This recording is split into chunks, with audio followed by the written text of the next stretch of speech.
Iglesia de Cristo, reanima tu amor y espera verdad. Estamos presentando a ustedes un estudio panorámico de Apocalipsis. Y en esta ocasión, hermano, nos corresponde presentarle la sexta trompeta del Apocalipsis en su entrega número 47. ¿De qué vamos a estar hablando este día? Vamos, hermanos, a estar considerando algo que se llama, hermanos, la bestia que sube del abismo. Ya ciertamente hemos hablado un poco acerca de esta bestia que sube del abismo, pero vamos a enfatizar en la última parte del versículo 7 del capítulo 11 de Apocalipsis. Apocalipsis capítulo 11 y versículo 7 dice la palabra del Señor: cuando hayan acabado su testimonio, la bestia que sube del abismo hará guerra contra ellos y los vencerá y los matará. Amén. Dice, y los vencerá y los matará. Aquí hay dos implicaciones para los hermanos que son estudiantes gramaticales de la Biblia. Ya se habrán dado cuenta la forma como está escrita esta profecía. La forma que lleva dos elementos conectivos, lleva dos espadas, o sea, dos i, que están enlazando los conceptos tanto vencer como matar. Están uniendo esos dos conceptos en este pasaje y dice que esta bestia que sube del abismo hará guerra en contra de los dos testigos del Señor y los vencerá y los matará. Eso es lo que dice la profecía. Ahora, hermanos, quizás retomando un poco lo que hemos dicho, hemos enseñado que quien sube del abismo es esa bestia, es Satanás mismo, pero en esta ocasión vamos a decir que la bestia simboliza, hermanos, a las naciones y a los gobernantes de la tierra de todo el mundo, a los que están engañados por Satanás y por medio de ellos arremete en contra de los dos testigos, matándolos, hermanos. Si me ayuda a leer un poco el libro de Apocalipsis, amén. El libro de Apocalipsis en el capítulo 16 y versículo 14, la palabra del Señor nos dice lo siguiente, Apocalipsis 16, 14. Pues son espíritus de demonios que hacen señales y van a los reyes de la tierra en todo el mundo para reunirlos a la batalla de aquel gran día del Dios Todopoderoso. Amén. Es que aquí habla de unos espíritus que son demonios que van a los gobernantes del mundo, es decir, van hacia las cabezas de las naciones, para que estas naciones estén preparadas para guerrear en contra del ungido de Dios, en contra del Señor. Es así como se prepara lo que es esta batalla. Entonces, hermano, aquí habla de matarlos. Pues dice, los vencerá y los matará. ¿A quiénes se debe aplicar esta profecía cuando dice, y los vencerá y los matará? ¿A quién se debe aplicar esta profecía? Fíjese que ya hemos enseñado nosotros aquí en todo lo que va la escena de esta trompeta, la sexta trompeta. Hemos hablado, fíjese, acerca de cómo Cristo continúa testificando y cómo el Espíritu Santo también continúan testificando, haciendo su obra, porque Cristo vino para eso, para dar testimonio del Padre, para dar testimonio de Dios. Y lo hace por medio de la iglesia. La Escritura dice allá en el libro de los Efesios, en el capítulo 3, del versículo 9 en adelante hasta el 11, por ahí, hermanos, la palabra del Señor dice que la multiforme sabiduría del Señor es dada a conocer por medio de la iglesia, a los principados, a las potestades, esto es, a las autoridades, a todas las entidades, incluso las entidades políticas, las entidades de gobierno deben saber que la iglesia es portadora de lo que es el don celestial de la espada, que es la palabra del Señor, y la multiforme sabiduría del Señor es dada a conocer por medio de la iglesia. La iglesia es la que testifica al mundo, la que anuncia al mundo, la que profetiza al mundo y habla como vocero o como embajador de Dios en la tierra. La iglesia tiene esta potestad, la iglesia tiene este poder. Ha de recordar que cuando Cristo estableció la iglesia, de acuerdo también a la profecía de la creación de la iglesia, cuando Jesús pregunta en Mateo capítulo 16, ¿quién dice la gente que es el Hijo del Hombre? Unos dicen que tú eres Elías, otros dicen que eres Jeremías, otro o Juan el Bautista o alguno de los profetas. Entonces, vosotros, ¿quién decís que soy yo?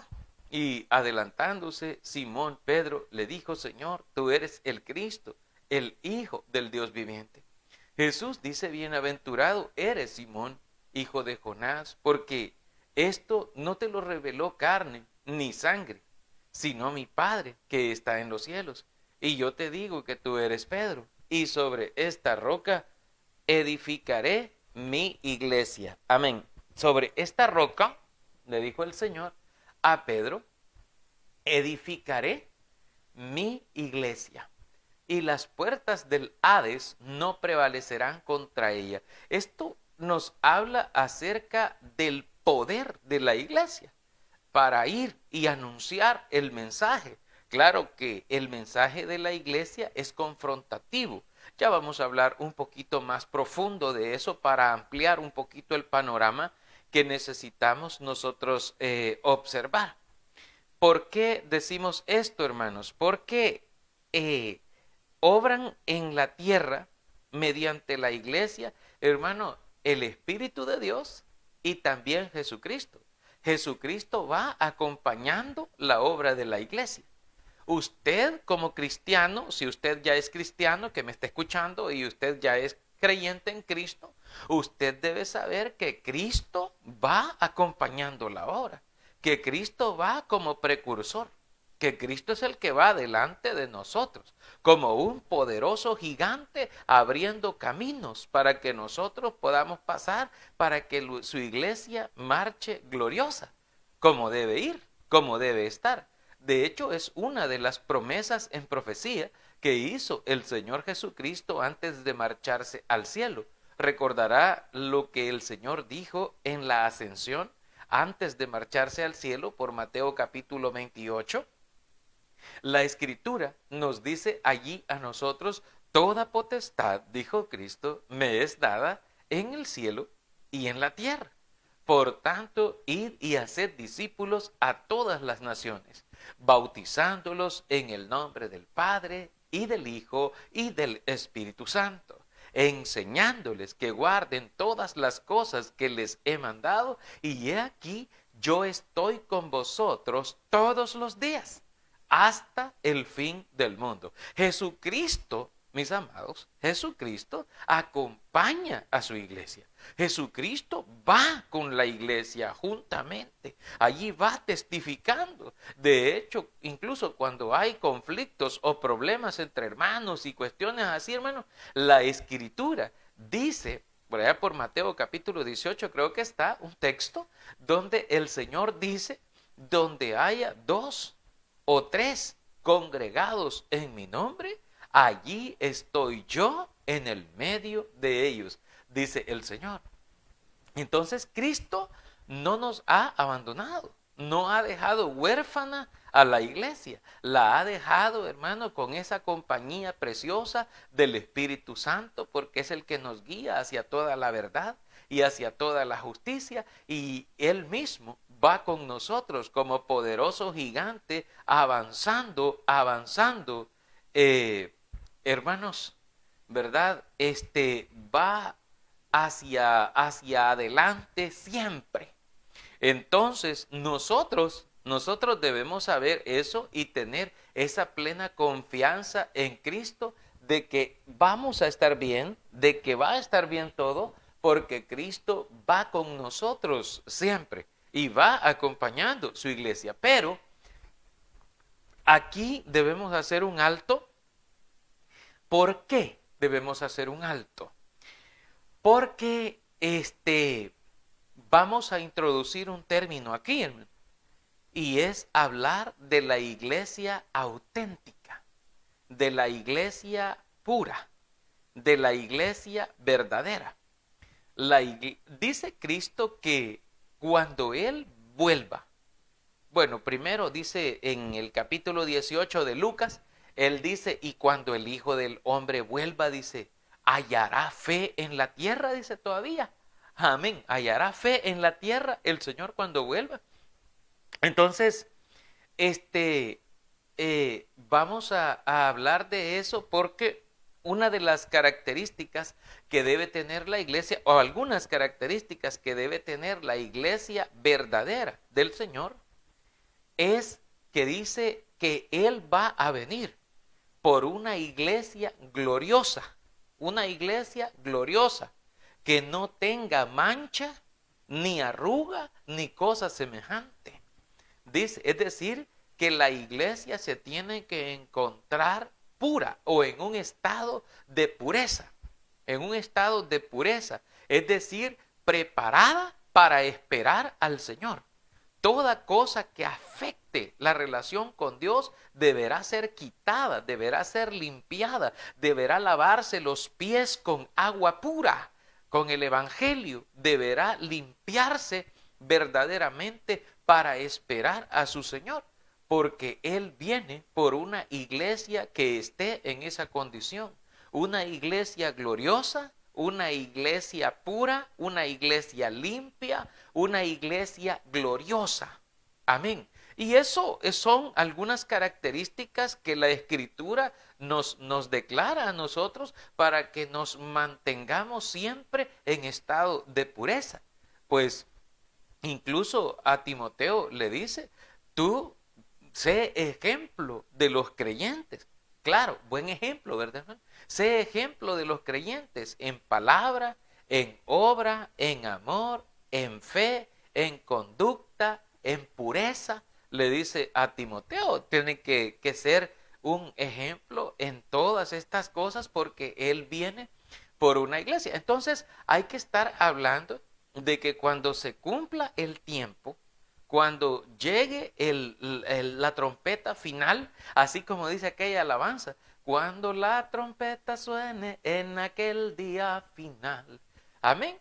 Allí, hermanos, y que el alba eterna rompa en claridad, porque el Señor viene por su iglesia. Entonces, Él viene por una iglesia, por un pueblo santo, por una iglesia pura, que no tenga mancha, ni arruga, ni cosa semejante, por una iglesia gloriosa. Una de las cosas que también nos dice el Evangelio de Mateo capítulo 5, referente a esto, es que dice, bienaventurados los de limpio corazón, porque ellos verán a Dios. Bienaventurados, dice, los de limpio corazón. Porque el Señor cuando venga va a venir por una iglesia, ya le dije cómo, en esas condiciones va a venir Él y Él quiere hallar una iglesia buena, que esté dispuesta. Y por eso se habla de la iglesia verdadera y de la iglesia auténtica, porque iglesias probablemente hay muchas en el mundo, hermanos, hay muchas en el mundo, hasta hay algunos que adoran al diablo y algunos de acuerdo a su propia concupiscencia, a su propio deseo, han fundado sus propias corporaciones y están allí, hermanos, haciéndose pasar como iglesias verdaderas, pero cuando son medidas a la luz del Nuevo Testamento de la Biblia, del Testamento de Cristo, nos damos cuenta que se les comienza a cortar las alas a todas ellas o a la mayoría porque no están sujetadas o no están conforme al modelo, a la medida que Dios dejó a través de su palabra. Entonces, Dios nos está de alguna manera diciendo a nosotros, Él viene por una iglesia que es una iglesia que cumpla con las características que Él quiere, pues tiene que ser dispuesta para el Señor todo el tiempo. Ahora bien, ¿por qué estamos introduciendo este término de la iglesia auténtica de Dios y de sus ministros fieles al frente, hermano, en la calidad de portavoces y de defensores de la palabra inspirada auténtica? Porque aquí es donde comienza a aparecer, si bien ya en Apocalipsis, donde estamos estudiando ahora mismo, ya aparece una bestia, pues dice Apocalipsis 1:7, que es donde estamos estudiando, que hay una bestia que sube del abismo. Cuando los testigos, dice, hayan acabado su testimonio, una bestia, la bestia que sube del abismo, hará guerra contra ellos y los vencerá y los matará. Aquí se habla de una bestia. Ya hemos dicho que esto está representando, esta bestia representa a Satanás mismo, obrando a través de todas las naciones que son gobernadas. Pues Apocalipsis 16:14 dice que va hacia las cabezas de los gobiernos, hacia los reyes, a los gobernantes, para poder obtener el poder político y el poder militar, para poder tener un dominio sobre este mundo material en ese sentido. Y por esa causa dice la palabra de Dios también en la primera carta de Juan, capítulo 5 y el versículo 19, dice, y sabemos que somos de Dios, pero el mundo entero está bajo el maligno, está bajo ese poder, están bajo ese dominio, están en esa condición. Entonces, por eso también Juan en el capítulo 2 del 15 al 17 nos advierte y dice, hijitos, no amen al mundo, ni las cosas que están en el mundo, porque si alguno ama al mundo, el amor del Padre no está en él. Porque todo lo que hay en el mundo, los deseos de la carne, los deseos de los ojos, la vanagloria de la vida, no provienen del Padre, sino del mundo. Y el mundo pasa, y sus deseos, pero el que hace la voluntad de Dios permanece para siempre. Santiago capítulo 4 nos advierte también diciendo, ay, almas adúlteras, dice, ¿no sabéis que la amistad del mundo es enemistad contra Dios? Cualquiera pues que quiera ser amigo del mundo se constituye en enemigo de Dios, enemigo del Señor. ¿Por qué? La Escritura nos dice en Efesios 2, 1 y 2, que Cristo ya nos dio vida a nosotros espiritualmente. Cuando estábamos muertos en delitos y en pecados, Él nos dio vida y nos rescató y nos levantó y nos libró de esa vida en la que andábamos. Dice la Escritura, en los cuales anduvisteis en otro tiempo, siguiendo las corrientes del mundo, conforme a los deseos del príncipe, conforme a la corriente del príncipe de la potestad del aire, el espíritu que ahora opera, dice, en los hijos de desobediencia. Hay un espíritu que se ha metido en el mundo, que está obrando y que lo lleva en esa condición de desobediencia hacia Dios, en esa catástrofe espiritual, si usted le quiere llamar de esa manera. Pero el diablo va en esa categoría. Entonces hay una bestia que sube de ahí, pero también esa bestia tiene un aliado que es conocido en la Escritura como el falso profeta. El falso profeta. Y esto requiere bastante atención para que comprendamos bien. La Biblia, allá desde el tiempo de Moisés, por capítulo 18, había prometido, de Deuteronomio, había prometido el Señor enviar a un profeta, al profeta de él, al Mesías, al Cristo, el cual vendría y declararía todas las cosas, como dice Juan capítulo 4. Entonces, el Señor dijo, a este profeta oirán, y el que no lo oiga, pues ciertamente va a morir. Entonces, existe un profeta opuesto o un profeta contrario, que es conocido como el falso profeta. Y ese se hace pasar por bueno, se hace pasar como que si fuera verdadero, como que si fuera real, como que si fuera verdadero, como que si fuera profeta del Señor, profeta de Dios, como que si fuera Cristo mismo, pero no lo es. La Escritura dice que ese inicuo, cuyo advenimiento es por obra de Satanás, viene con grandes poderes y obras milagrosas para engañar a la humanidad. Dice el libro de Tesalonicenses, si usted va conmigo a la Biblia, y miramos lo que nos enseña allí la Biblia en la carta a los Tesalonicenses, la segunda carta. Quiero que la veamos. Amén. La segunda a los Tesalonicenses, en el capítulo 2, la Escritura dice, versículo 9, inicuo cuyo advenimiento, amén, mire lo que dice, es por obra de Satanás, con gran poder y señales y prodigios mentirosos, y con todo engaño de iniquidad para los que se pierden, por cuanto no recibieron el amor de la verdad para ser salvos. Amén.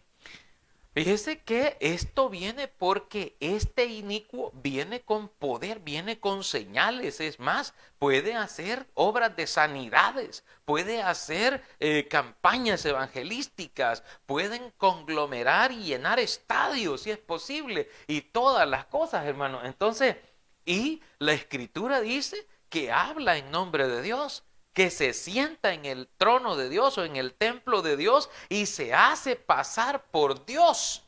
Hermano, así es, así con esa magnitud es este personaje. Y este personaje es un aliado de la bestia. Es decir, es un aliado de los poderes políticos y de los poderes económicos. Ellos están en una alianza. Es decir, es como que si fuera una iglesia del Estado, como que si fuera un poder religioso, pero que está en unión y en comunión con todas las cabezas, con todos los gobiernos de todas las partes de todo el mundo. Es decir, el poder político y el poder económico se unen con el poder religioso y conforman esa trinidad horrible, hermano, esa trinidad satánica tremenda, hermanos, que viene. Entonces, la palabra de Dios nos advierte de este personaje y nos advierte acerca de esto. Entonces, es necesario que usted y yo aprendamos a distinguir entonces, a distinguir si hay una iglesia verdadera y auténtica. Tenemos que conocerla, tenemos que identificarla, tenemos que saberla. Si existe una iglesia auténtica, pero de verdad existe porque Cristo la estableció, porque Cristo la fundó, y dice Cristo que son pocos los que entran allí, que son pocos los que se salvan, porque no son muchos, no les gusta. A la mayoría de la gente le gustan las cosas del mundo, le gusta imitar al mundo.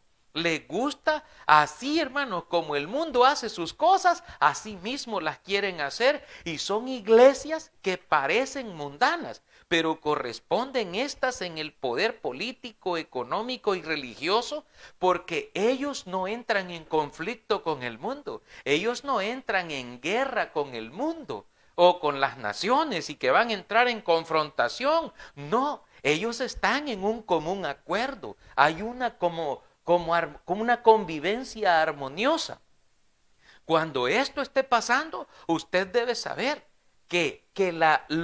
cuando esto ocurre, que se unan en ese sentido, hermano, eso no corresponde a Dios, porque nosotros estamos vamos a decir, hermano, en una constante guerra, y no es conforme a los deseos de nuestra carne que nos vamos a conducir, porque son manifiestas las obras de la carne y las promueven todo ese tipo de cosas, incluso desde el poder religioso promueven la fornicación, promueven el adulterio, promueven el paganismo, promueven las fiestas, promueven las cosas estas económicas, hermano, promueven un montón de situaciones porque a ellos los mueve el amor al dinero. Los mueve el amor a los bienes materiales de este mundo. No les interesa la fe de las personas, ni les interesa si las personas se van a salvar o se van a condenar. De hecho, a ellos los consideran solo como animales de carga, solo para que estén allí, hermanos. Entonces, es bien importante que nosotros aprendamos a distinguir y a entender todos estos elementos que están allí, hermano, y que están gravitando en derredor nuestro. Si usted va a una congregación y usted asiste a una iglesia, usted debe identificar cuáles características del mundo se han metido allí a la iglesia. Porque la Escritura dice, en el libro de Primera de Juan 2, dice que todo lo que hay en el mundo no proviene del Padre, sino del mundo. Y el mundo pasa y sus deseos pasan, pero el que hace la voluntad del Señor, el que hace la voluntad de Dios, ese es el que va a permanecer para siempre, para siempre. Hermano, hoy día es bien fácil distinguir estas cosas, porque ya no les da ni vergüenza declararse públicamente haciendo las cosas como el mundo. Si usted los ve, hermano, no se distinguen en nada del mundo, son igualitos, se ven igual, se visten igual, hablan igual, hacen las cosas igual que el mundo. Estaba viendo por ahí que, bueno, un día de estos llenaron hasta un estadio, hermanos, por ahí, aquí en la República del Salvador, hasta llenaron, hermanos, llenan estadios y hacen todo tipo de cosas, de conciertos y todo eso, y hasta bailes y todo ese tipo de cosas, hermanos. Bueno, y ahí andan haciendo todo ese tipo de cuestiones, y a mí no me corresponde juzgarlos, le corresponde juzgar a Dios. Porque Él cuando venga viene por una iglesia que no esté manchada, que esté viviendo en santidad, apartada de lo malo. Dice la Escritura, dice, seguid la paz y la santidad, sin la cual nadie verá al Señor. Por tanto, dice, sed pues vosotros perfectos como vuestro Padre que está en los cielos es perfecto.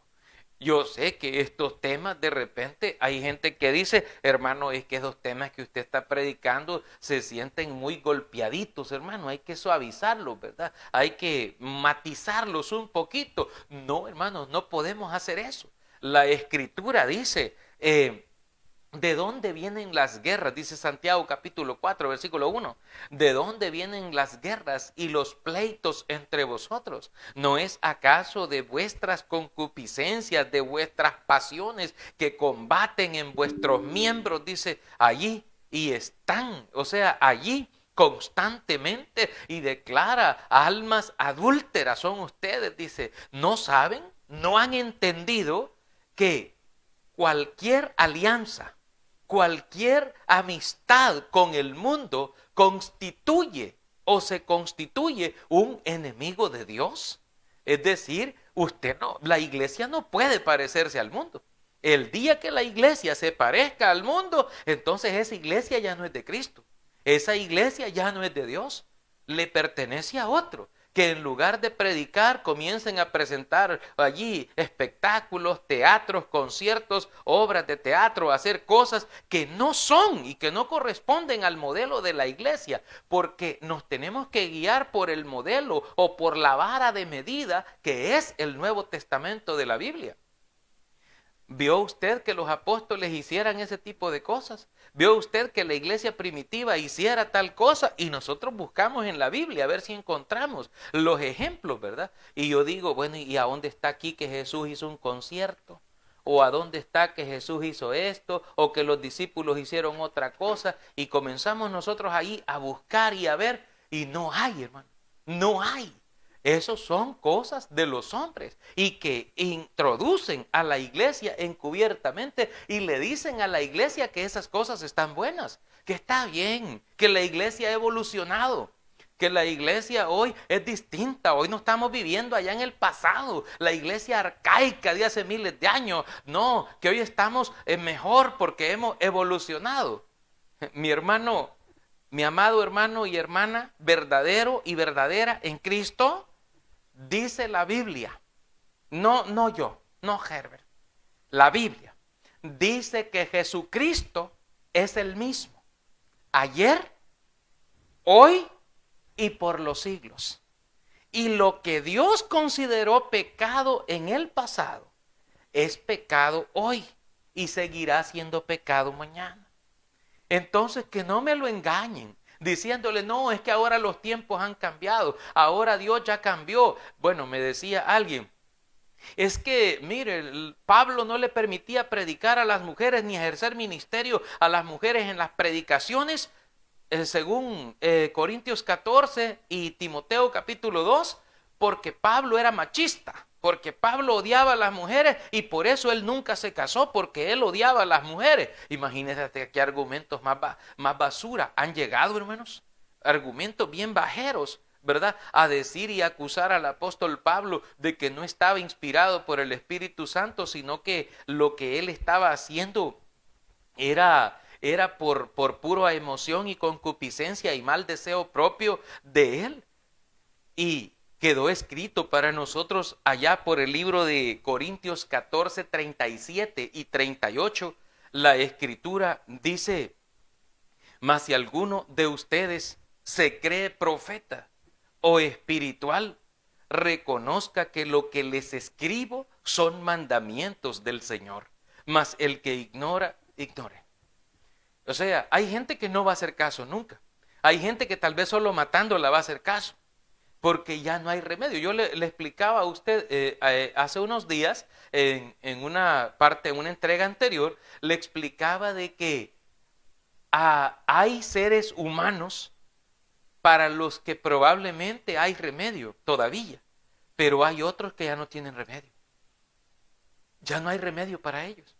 Ya no, ya se agotaron todas las cosas y el ser humano sigue de empedernido, sigue de rebelde, sigue con un corazón endurecido, más duro que el de Faraón de Egipto, hermanos, y sigue así y ya no hay remedio, como dice allí el segundo libro de Crónicas, capítulo 36.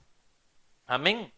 Allí la escritura dice, y se burlaban de las profecías y insultaban a los profetas del Señor hasta que la ira de Dios se encendió y ya no hubo remedio para la gente. Así está la gente ahora. Por eso dice el Señor Jesucristo que los días de la venida del Hijo del Hombre, los días que marcarán el tiempo final, dijo Cristo, serán como en los días de Noé. ¿Por qué? Porque en los días de Noé la gente pasaba de aquí para allá comiendo, bebiendo, celebrando, haciendo fiestas, casándose, dándose en casamiento, embriagándose y haciendo toda clase de abluciones y toda clase de cosas. Y dice Cristo, hasta el día en que vino el diluvio y se lo llevó a todos. Así será la venida del Hijo del Hombre. Es decir, cuando ya vean el río de fuego que venga, cuando ya vean el juicio final y que el tiempo se detiene y que el fin del mundo llega, entonces van a querer arrepentirse y van a salir bramando y corriendo. Como dice la Escritura, se escuchará aquella euforia o se escuchará aquella algazara, se escuchará, hermano, de la gente queriendo salvarse, pero ya no, porque el tiempo del arrepentimiento se habrá terminado, porque ya no hay más tiempo para el arrepentimiento. Por eso la importancia de que la iglesia todavía continúe predicando, porque la Biblia dice allá en el libro de Hechos 17, 30 y 31, pero Dios dice, habiendo pasado por alto los tiempos de esta ignorancia, ahora le manda a todos los hombres en todo lugar que se arrepientan. ¿Por qué? Porque ha establecido un día en el cual juzgará al mundo con justicia por aquel varón a quien designó, dando fe a todos con haberle levantado de los muertos. Así, hermano, hay un juicio que viene sobre este mundo. La gente no quiere, ni mejor que ni le hagan bulla de eso. La gente quiere estar feliz, tranquila, en paz. Quiere estar viviendo sus fiestas, quiere estar participando de sus cosas. La gente no está pensando en Dios. La gente no quiere que le hablen de juicio. La gente quiere que le hablen de otra cosa. Pero aquí le vamos a hablar lo que dice Dios en su palabra. El tiempo se está cumpliendo. El tiempo está llegando a su final y algunos necesitamos prepararnos, necesitamos estar preparados, necesitamos estar reconciliados con Dios, necesitamos estar bien con Dios para ser encontrados limpios, porque dice la Escritura que es necesario que nos limpiemos. Un día Jesucristo le iba a lavar los pies a sus discípulos, amén. Dice que tomó un lebrillo, o sea, un recipiente con agua, y se ciñó una toalla, y vino a limpiar o a lavar los pies de sus apóstoles. Y uno de ellos, llamado Pedro, le dijo, Señor, a mí no me lavarás los pies. Pero le dijo el Señor, Pedro, si no te lavo los pies, no tendrás parte conmigo en el reino. Y entonces Pedro, afligido, le dijo, Señor, entonces no solo los pies, sino también lávame las manos y la cabeza. Y el Señor le dijo, no, Pedro, no es necesario lavarse todo el cuerpo, porque si tú ya estás limpio, lo único que necesitas es quitarte el polvo que se te ha pegado del camino. Y eso nos pasa a los cristianos, nos pasa a los creyentes. Se nos pega el polvo del mundo, se nos pega eso y hay que limpiarlo, hay que lavarlo, hay que quitarlo. Y entonces dice el Señor, pero ustedes ya están limpios, dice San Juan capítulo 15. Amén, usted puede ver ahí Juan 15 y dice, pero ustedes ya están limpios. Por la palabra que yo les he hablado, ustedes ya están limpios. Y ahí toma sentido y vigor aquella profecía dicha por el salmista en el libro de Salmos, Salmos 119, 105, creo que es la escritura. Bueno, por ahí está, es otro texto creo, pero dice, ¿con qué limpiará el joven su camino? Con guardar su palabra. Su palabra guardada nos hace limpios, nos permite limpiarnos y nos permite alumbrarnos, siendo lámpara la palabra a nuestros pies y lumbrera para nuestro camino. Así, entonces, nosotros debemos de entender, porque aquí entran varios conceptos, la iglesia auténtica, y reiteramos esto, no hablamos de una iglesia apóstata. sino una iglesia sujeta al Nuevo Testamento y no a las tradiciones y a los credos humanos. No una iglesia que se toma en alianza con los poderes fácticos o los poderes políticos y los poderes económicos y hace alianza con todos ellos viviendo una comunión de esa Trinidad terrible. No, hermanos, la iglesia permanece en un estado de batalla constante porque dice que nuestra lucha no es contra carne y sangre, sino contra los principados, contra las potestades, contra los gobernadores de las tinieblas. Dice la Escritura, nuestra guerra está centrada en eso y debemos estar conscientes.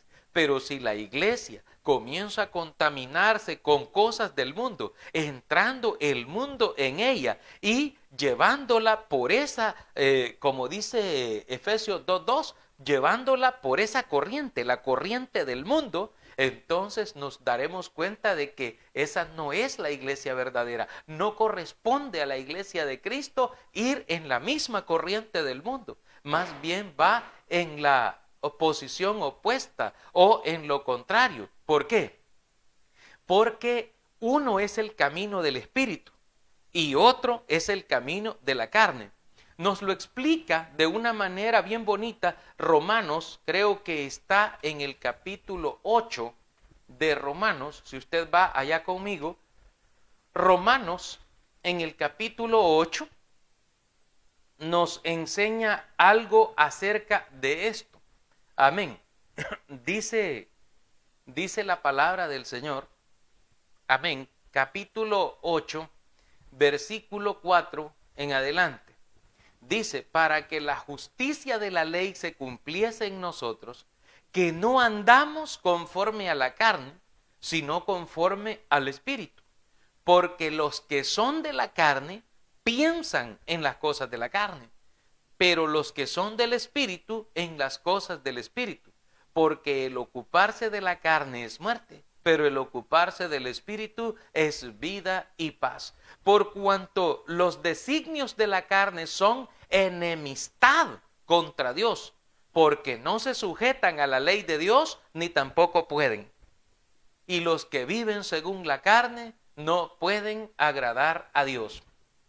Un día tuve la oportunidad, hermanos, yo lo he compartido ya algunas veces, tuve la oportunidad de estar en un grupo religioso que se hace llamar iglesia y estaban, hermano, en lo mejor de su celebración y habían invitado cantantes y habían invitado solistas y grupos cristianos y de todo género allí, hermanos, y estaban en una situación, en una condición de una gritería y desorden, hermano, ahí, cosa que está desaprobada por el Señor, porque dice el Señor en Corintios 14:40 que las cosas en su iglesia se hacen decentemente y con orden, dice el Señor, ¿verdad?, en su palabra. Por eso lo puede identificar uno.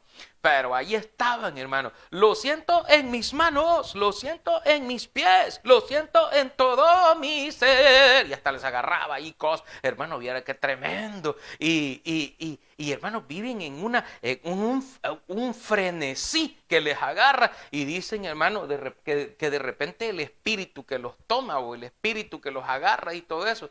Hermano, y un día,